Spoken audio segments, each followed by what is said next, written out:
What up, earthlings? Hi guys, welcome back to my channel, and if you're new here, my name is Marin and welcome. Nice to see you all again. That doesn't make any sense. Hey guys, what's up? I know it's been a minute since I filmed, and here I am again with another explanation why.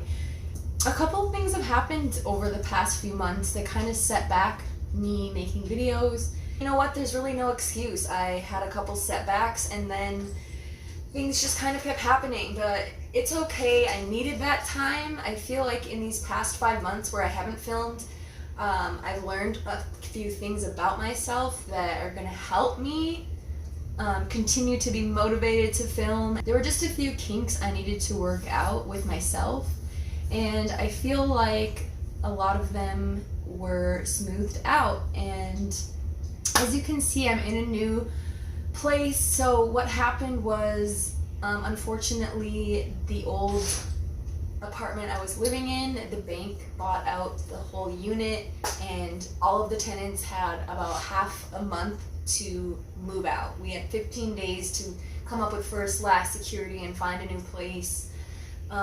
So that was super stressful. None of us had a warning. You know, the bank just rolled in and said, hey, we're taking this unit over, you all have to move out. And we were technically all on month-to-month leases, so long story short, we weren't able to ride out the lease because it was technically month-to-month. So legally they did what they could do, and yeah, but it all works out. You know, it was very stressful because at that same time, I have some sad news to say. If you guys are familiar with my channel, you know in the background I have had my cat Monkey was in many of my videos just laying around in the back. Sadly, he is no longer with us. He passed away. I think you probably kind of got that by the title of this video, how to deal with pet loss. He laid to rest in March, and it was the very end of March, and I had to move out of my apartment April 1st. So a bunch of things were happening all at once, and then I moved, and it was a really hard adjustment to move and come home to an empty house. But everything happens for a reason. I absolutely love my new beach cottage. I'm even closer to the beach, and I like this apartment even more than my other one. It's a little bit smaller, but that means even less stuff, and I'm trying to move towards a minimalist lifestyle. I pretty much already am, but I got rid of even more stuff, and it feels good to let go of things and just not have all that baggage, you know? In this video, I will go into detail and explain to you what happened with Monkey and all of that. So, with all of that being said, this is my new apartment. This is my new filming spot.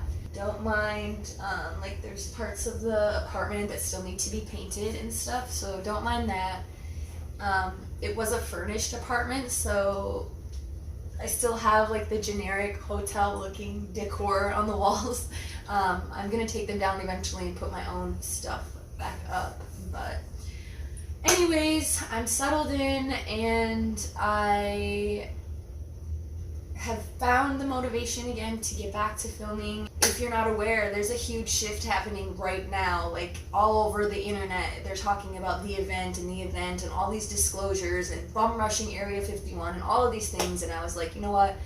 I need to pull myself out of this funk and get back to filming because the time is now and there's no time to waste. So today's video is going to be how to grieve the loss of a pet, because I did just go through it, and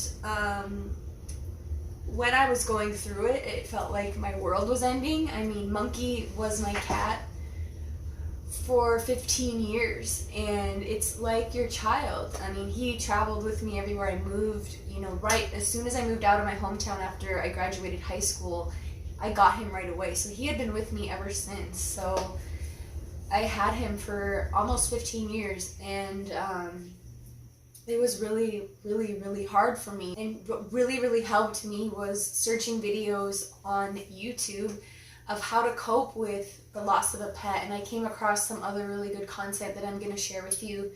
And so I figured, why not make a video, because I know so many other people's videos helped me when I was going through that. And yeah, so I figured I would make a video and explain to you my story and kind of what happened, and also the cool ending that happened during all of this too. So, like I said, I got Monkey when I was 18, right when I moved out. He was my traveling partner. You know, he moved around. He moved when I first moved out of my parents into my first apartment. He had been through every boyfriend I've ever had. He moved to Colorado with me, to Florida with me, back to Minnesota, and he was my best friend. He was not like any other cat that I had ever met. He was super chill. He acted like a dog. You know, he was my fur baby. He was like a child to me. What happened was, you know, I knew he was getting old, and one day he just stopped eating, and he stopped drinking, and he stopped grooming himself. And this went on for a couple days. I took him to a couple vets, and they couldn't really figure out what was wrong. He got blood tests and x-rays, and I thought for sure he had a blockage, and then I thought maybe he had gotten into something because he was an indoor-outdoor cat, and I spent almost $1,000 just trying to figure out what was wrong with him.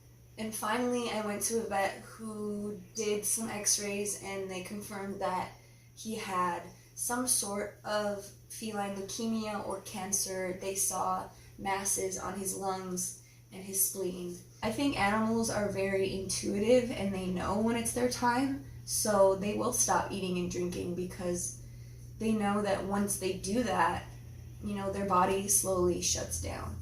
So after finding that out, I'm sorry, I'm probably gonna tear up like 1,000 times in this video, like happy and sad tears, so don't mind me. It's gonna be a little bit of an emotional roller coaster, and if you've experienced the loss of a pet, you understand that. But so that was devastating to me. My heart was shattered, my heart was broken. I didn't know what to do. So I said, okay, I understand he is suffering, but I need a couple days. I was like, I need a couple days to be with him before I put him down.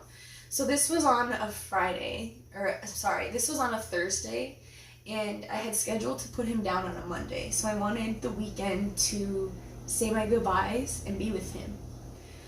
Well, in that weekend, I started giving him CBD oil. And if you're not familiar with CBD oil there's no THC in it, but it is derived from the hemp cannabis plant.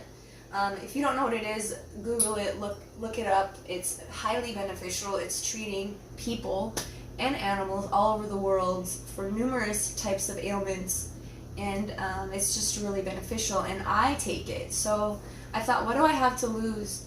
And I started giving him that, and one day he just started eating again, and he slowly started drinking again, and it was the night before I was supposed to put him down, and I canceled the appointment, and I just continued to give him the CBD oil. And it was crazy because like I had said my goodbyes, I had done paw prints, like my mom mailed me a card, like I posted online that he was going to be put down, like it was this whole thing. Like I went through the grieving process, and you know, then he was fine, and I had to cancel it, and it was so weird. It was like zombie cat, like he was back from the dead, but I was so grateful.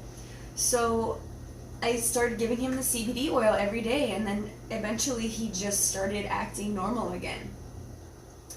And then about 2 months later, it started happening again, where he started not eating, not grooming himself, and not drinking water, and all he would do was sleep. You know, it wasn't like he wouldn't greet me at the door like he normally did. He never wanted to go outside, which was not like him at all. He always wanted to go outside, so all he would do really was sleep. He would use the litter box, and he would drink water every now and then, but he would not eat. And I knew at that point that it was time. Now, let me just say how grateful I am at the way that he passed. I mean, I had a solid 2 months of grieving. Like, 2 months for me to really be with him and spend those time and cherish that time with him, because so many people's pets can die unexpectedly. You know, they get lost or hit by a vehicle or some sort of traumatic, tragic event that you're not prepared for. So me and Monkey had this really, really strong bond, and it felt like we would communicate sometimes. And I really do feel like he planned this out before coming here, that, you know, it was going to be an easier death, and he gave me those 2 months of really, you know, it was expected. It wasn't this unexpected thing.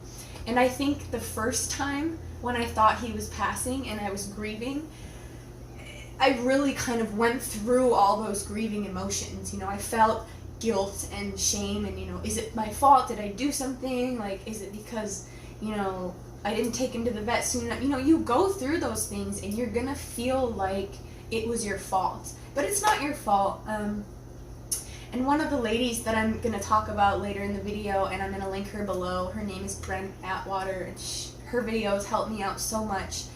And she's a spiritual medium for humans and animals, and she said, just as humans do, that we choose how we go and when we're going prior to coming here. And she said that the pet-human bond, they make a contract with the human's higher self and with the cat before coming here. They make a contract of how and when it's going to happen.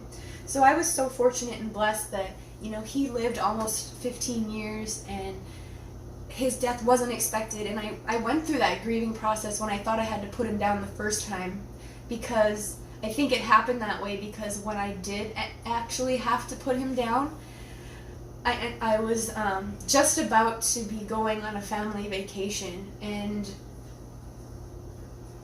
yes, I was still sad on that vacation, but when I did, the day that I did have to put him down, it wasn't as shocking and hard, because it was almost like I had already been through it. And so I think that's kind of why it played out the way it did, because the day that I did have to bring him in and put him down,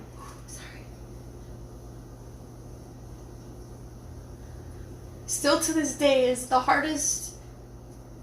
one of the hardest, if not the hardest days of my life, was that morning. You know, making an appointment to put down like your best friend, your child. To me, he was like my child. I'm sorry if that offends anybody with children. I know that bond is something I don't understand because I don't have kids. But to me, he was like my child. And to know that the next day at 11 a.m. I had to say goodbye, like, that was the hardest. For me, it was the anticipation, the waiting, like, you know, because you don't know what to expect. It was the first pet I've ever had to go and put down, and I didn't know what to expect. So I think the anticipation of it was worse than, you know, the aftermath.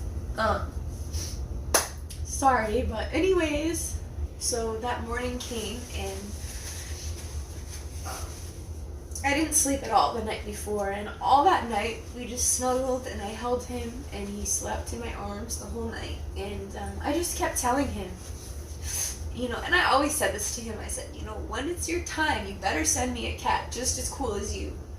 And I always also said, and if you can and you want to reincarnate as another cat and find me, I said, please come and find me.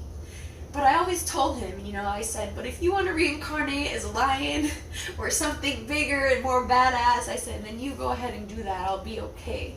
I said, but just send me a cat just as cool as you. I said, just when the time is right, send me him. And I said, or come back and find me. I said, just promise me you'll come back and find me, or promise me you'll send me a cat just as cool as you. That's gonna be perfect for me. And that was our little bonding thing that I would always tell him. Like I said, the point leading up to it was worse, because after the fact, you know, he was at peace. He wasn't suffering anymore. Because The second time around when this happened, it had been almost 2 weeks he went without eating. And that can't be comfortable. And I went back and forth contemplating for so long if I should just let him pass naturally at home. But it got to the point where he couldn't even jump up and down on my bed. He ended up wetting the bed, and I just didn't want him to suffer anymore. So I made the decision to use euthanasia and put him down, and I think that was the best decision for me at that point. So after that, it was still really hard. I think one of the hardest moments of the whole thing was that first day coming home to an empty house.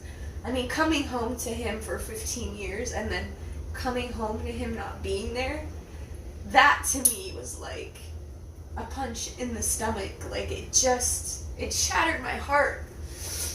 And then I went online, and I'm finally getting to what this video is about, is coping with the death of a pet. And I know I can talk about this kind of thing on my channel because if you're familiar with my channel, or if you are subscribed to me, then I know that you probably also believe in the stuff I'm about to say. So I searched, and I searched stuff about animal reincarnation and things like that, and I came across a lady who I mentioned earlier, and her name is Brent Atwater, and I will link her channel down below, but her videos 120% helped me through this. And she talked about how if the pet-human bond was very, very strong, that usually they will reincarnate as usually that same animal. Like, so if it was a cat, it'll come back as a cat. If it was a dog, it would come back as a dog, or whatever the pet was. Not always, but she said normally that was the case. And they don't always have to look like the animal, but usually there's something similar, the personality or some sort of marking or something like that. And she talked about if the bond was so great that usually the animal would come back to you.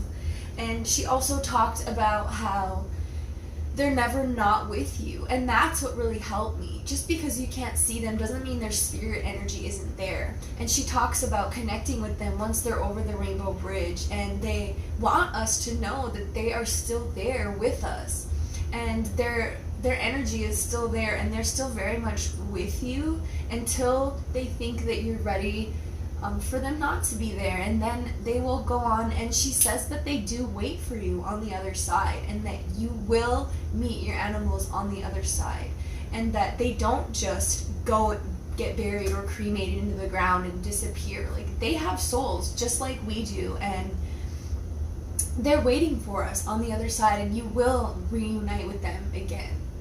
And I highly suggest looking up her videos. If you are going through the grief of a pet loss, please look her up. It helped me in more ways than I can explain. It's just so many different topics she had about the reincarnation, and about if they choose their time. And that's another thing she told me, was that they choose their time, when to go, even if it's something traumatic like them being suddenly hit by a car. If they're only 3 years old or a young age, they still chose that, and it's all for a reason. And to trust that, and to trust that they went early if they left you early for a reason.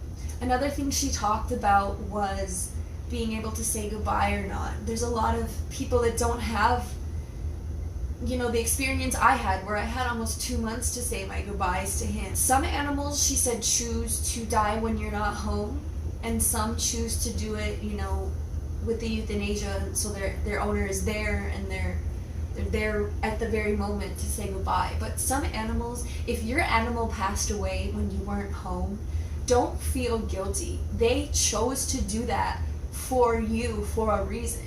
Because sometimes animals can die in a really horrific way. They can have seizures, and they can look pretty scary and uncomfortable, and that can be traumatizing to the owner. And if they passed away when you weren't there, just know that they knew that it was what was best. And they knew that you didn't want to see them go in the way that maybe they went. So just know that, you guys, it's not your fault if you weren't home. It's not your fault. They chose that long before even coming down and being your pet. They chose that path. and she can go into way more detail about it. I just really wanted to share her channel. I don't know her personally. She doesn't know me. Like, I'm not trying to rep her channel in that sort of way. Like, I genuinely got a lot of help watching her videos. Like, it really put my mind and my heart at ease, and it really helped me through it. So I know that if it helped me, that it's bound to help somebody out there who's going through the same thing. Another thing she talks about that I want to get into is the pet reincarnation that I was talking about. She said that if there is a tight bond between pet and owner, that usually they will come back. And it can be immediately, or it can be months, weeks, or years when the time is right. And she also said it could be like a soul walking. Now, I'm going to get into that when I explain, because you guys now are going to meet my new kitty, Gonzo, who I actually got a lot sooner than I expected. I didn't think I was going to be able to get another cat for a really long time, because I felt like I would resent it. I felt like I would be like, oh, this isn't Monkey. Like, I can't love you the same. You know what I mean? So, where are you, Gonz? Okay, YouTube world, this is my new baby, Gonzo. Say hi, Gonzo, little floppy butt. He's just sleepy. He's a Manx, so he has no tail. He's actually about 4 months old now, and when I got him, he was just this little tiny little peanut. And he's just the sweetest boy. Aren't you so sweet? So I got his name because he's a Manx, and I never knew that was even a cat breed. I didn't know that there were cats without tails. Whenever I had seen any pictures of that, I thought something had happened to them or it was a deformity, but this breed of cat is actually born without tails, and they're a very dog-like breed, which is funny because I always said Monkey was like a dog. I'm going to go into all of that in a second, but I just wanted you guys to meet him. So this is my new kitty, Gonzo. And, yeah, so I named him that because he just reminds me of, like, I started calling him a Muppet butt, like a puppet butt, because he has no tail. He just reminded me of, like, a cat puppet. So I just started calling him Gonzo because Gonzo was a Muppet, and it just stuck. And, you know, he just looked like a Gonzo, so that's his name. So now is where I want to tell you the miraculous, amazing, synchronistic story that happened of how I got him. So first of all, I do want to say I do think he is Monkey reincarnated, and it's not just because they have similar markings or like they're both like kind of that American tabby, you know, looking cat. It has nothing to do with that. Once I tell you the story, it'll make more sense. And it's not like any old cat that I was going to get next would automatically be Monkey, because I don't think that's the case either, because prior to me getting him, I had actually tried to foster another cat that was a stray that was living underneath my apartment, and I tried to take her in, and she was not having it. She did not want to go. She did not want to stay inside. She wanted nothing to do with people. She was really scared and skittish. But I just wanted to, you know, go get her fixed and then let her back outside. So, and I never thought that she was Monkey, you know, and I had her for a couple weeks, and, you know, I didn't think, but even then I was telling myself, you know, I'm not ready. I'm not ready for another cat. I'm going to foster her and try to see if I can find her another home.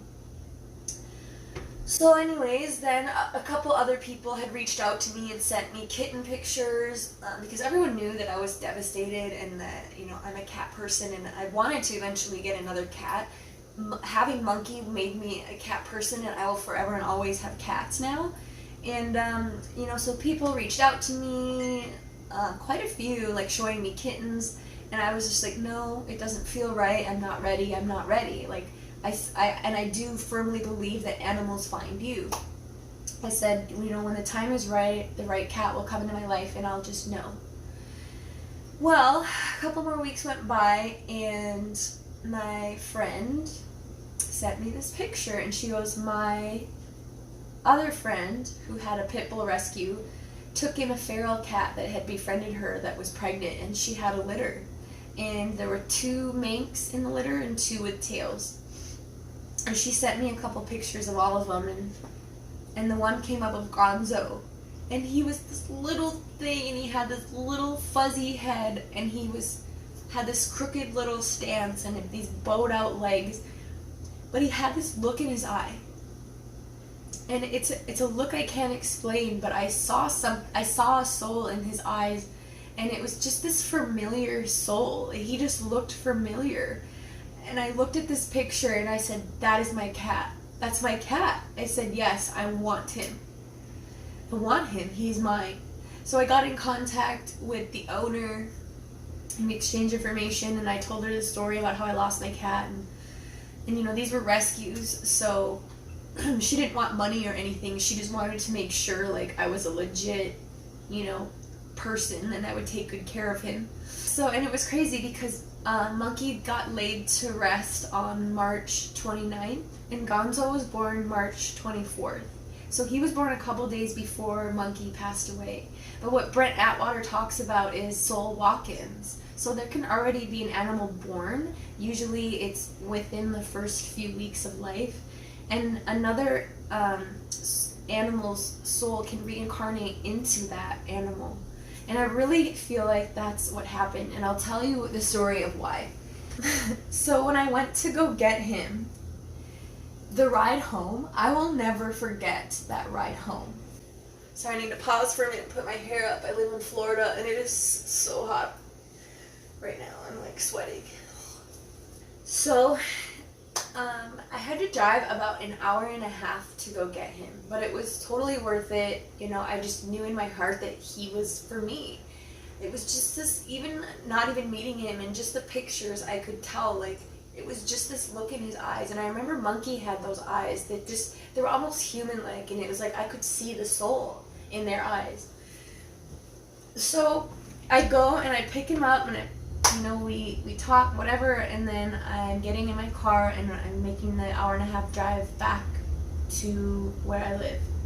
The events that happen on the way home, I will never forget that drive home.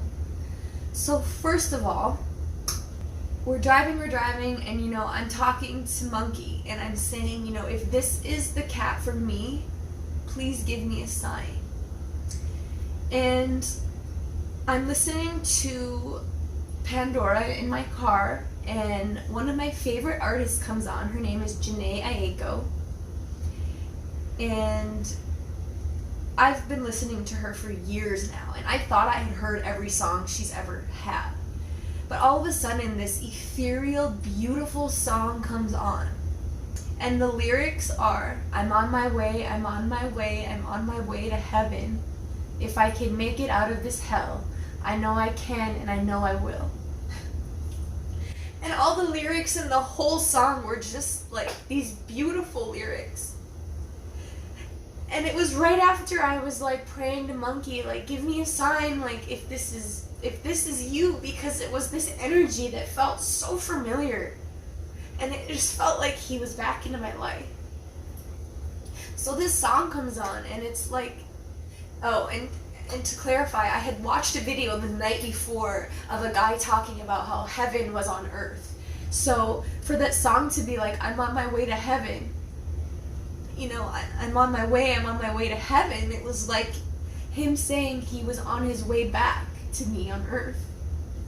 If I can make it out of this hell, I know I can and I know I will. Well, after his death, I had a dream that he was in flames, and I think that had something to do with, you know, me cremating him. But anyways, and at that moment I heard that song, I started bawling my eyes out. And out of nowhere, this big cloud came, and it was right at dusk, and the sky was purple, and there was this one cloud, and as soon as I started crying, it started raining, and it only rained for the duration of the song. And in the cloud, the sun was still setting, and the clouds were like purple, and there was, you know, when it rains, it looks, you can tell it's raining, and there's like streams down from the cloud. Well, it was making an M shape. Now Gonzo and Monkey both have the M on their forehead and also M for monkey. It made an M shape. Monkey also had a distinct marking on his nose to where on one side of his nose the gray popped out more than on this side. So it was like gray and gray, but on this side it almost made like a half circle. And I swear to God, there was a cloud and it was the perfect shape of a cat head. The ears, the round face and all, and there was that marking. It was that marking on the side of his nose and it looked just like him. It was like this picture perfect outline. And I'm bawling and this song is playing these lyrics and I was like, Monkey, is this you? And I looked up and the road sign said 444. Now to me, 4s are a very meaningful number and my spirit guides know this, and whenever I'm asking them questions, like 4s and 18s are my number because I was born at 4:18 p.m. on 4/18. So 4/18, 4s and 8s are always my number, and I said, Monkey, is this you? And I looked up and I saw 444, and then I said, I was just in disbelief, and I always, when I'm having a synchronistic moment, I always check the time too because it's just more confirmations. And it was 8:41. So like I said, there's always the 4, 1, and 8s in any order I always see, and I always speak to my guides with those numbers. So it's like these songs coming on, this purple cloud out of nowhere is coming down, and it like only rained in this little stretch on this drive, and I'll never forget that. I felt like the universe was moving for me. I had never in my life felt more connected and more in the vortex, as Abraham would say, and more connected to spirit. It was like this out-of-body experience, and I was just like, oh my God, like Monkey walked into Gonzo, I feel like, at that moment. And it's just this energy when he looks at me. And every time I look at him and I go, are you Monkey? He'll go, yip, yip. And he wouldn't do it. I tested it and I would say other names and he wouldn't do it. And every time I say, are you Monkey? He would yip at me like that. And the crazy similarities that he does, and like I said, the energy. And I was just so like, it was just this amazing moment when I was like, I knew I had a strong bond, and I was just so grateful that he made his way back to me. And he found me, and it was way sooner than I thought. And like to this day, he does these things I can't really explain, like only I would know, but he does these things that Monkey used to do that aren't even like traditional cat-like characteristics, and I just know in my heart that it is him. So I want you guys to know that pet reincarnation is real. It really is. Oh, there's another synchronicity I have to tell you. So like I love being reconfirmed and reconfirmed and reconfirmed. So I got home and I turned on the TV just for like background noise, and when the TV turns on, it goes like straight to channel 9, like the local news channel. And I said, okay, Monkey, give me another sign. And I shewed not, I swear. The first thing, right when I turned the TV on, the news is talking about the Muppets for some reason. And like I said, I called him Puppet Muppet Butt, which is where I got the name Gonzo. So something comes up about the Muppets, and then the very next story, so they were like, if you want to watch the Muppet, it'll be on at this time, blah blah blah blah blah. And then they had a new story, and it was about some sort of monkey thing that happened at the zoo about the monkeys. I was like, oh my God, my cat's name was Monkey. So it was like the Muppet and the monkey. Like, you can't make that stuff up. That is not a coincidence. And that whole drive home, like, I'm telling you guys, pet reincarnation is real. And if you have a strong bond and it's meant to continue, it will. And that's another thing Brent Atwater talks about, is she says, usually if that usually if you have that close bond, that animal is also learning lessons with you along your journey, and they will come back to you and reincarnate to you if you had a strong bond, because they still need to learn lessons with you as well, and they're there to guide you and also learn the lessons that they need to learn, because they're a soul going on this ascension process as well. And it was the most amazing experience that I've ever felt. I'll never forget that, and I just want you to know that it is possible. If you lost a pet that you were really close with, they can come back to you. And if they don't, that's also okay, because they learned their lessons and they helped you evolve to where you are today and ascend to where you are today, and that was their job, and they fulfilled that job, and now you'll find a new pet or maybe something else that will help you ascend. So I just thought I would share that story with you, because I had to tell somebody, and you can't talk about this stuff with anybody, and I just feel like if somebody is going through this experience and you're going through the grief of losing a pet, it's really hard, you guys. Losing a pet sometimes, and maybe this sounds cold and harsh, like it's harder than losing humans that I've lost in my life before. And I think that goes with saying, because animals love you unconditionally, and there's a lot of humans that don't do that, and animals don't judge you, and they're always there for you, and they love you no matter what. They love you unconditionally, and that's a bond that is really rare to find. And it's really, really hard to lose them. But I want you to know they are not gone. They are still there, and they will communicate with you if you ask. There's things that you can do for them to show you that they're still there. There's signs, there's synchronicities that will happen, just like my whole drive home. All these things that just lined up at the perfect time. And it was because I kept asking, please show me a sign. So just know that they're not gone. They're not just disappeared. They're still there, and you will, even if they reincarnate or don't, you will meet them when you pass on. Because it's probably someone in your soul family that's been with you through many, many, many lifetimes. So if you are going through the grief of losing a pet, I feel you. My heart breaks for you, because I understand and I know the pain. But the pain doesn't have to be as bad when you know these things, and you know that they're not gone forever. They're just out of their furry little suit, that's all. So I will link below Brand's channel, and please look up her videos if you are dealing with the grief of losing a pet, because it helped me more than I ever thought that it would. I thought I would never get over him.